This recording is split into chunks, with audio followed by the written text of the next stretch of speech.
来，乡亲啊，咱继续要来看台糖冷冻的假心肉片、三肉精的风波。台中市政府甲卫福部是你来我去咧争论。行政院昨个开记者会来强调讲，西部拓罗这种的三肉精，一公克至少要100万以上，比黄金、比泉石拢较贵，无可能摕来市值。也毋过，医师苏一方讲，中国网站在卖西部特罗1公斤只要10块的人民币。目前人伫咧国外，卫福部长，卫福部的处长王必胜是破文章批评着台中市政府处理检体已经2礼拜外，期间佫检验22届才互食流数，已经严甲伫要无检体咯。台中市长罗秀燕是甲回应讲，处长你辛苦了，祝福你出国顺遂，休困快乐。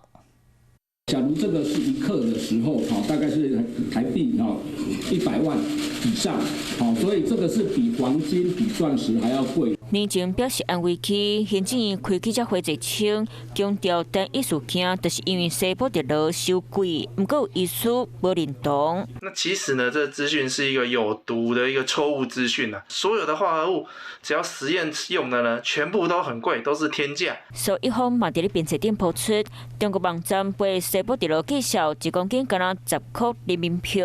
假如呢，我们今天不是用实验用，而是用食品添加物或者是饲料添加的一些的药物的话呢，整个价格就会直掉。另外一边，卫福部处长王必胜就算人伫咧国外冇话要讲，并且普文讲到台中已经处理这检体2礼拜外，其中佮检验第12礼拜，甲这规8月8检到村上尾一丝丝啦，等公布后才送到小数复检。这个时阵已经是台中摕到检体后的20天，当时这本地肉已经无准采，后日若搁要调查嘛无检体啊。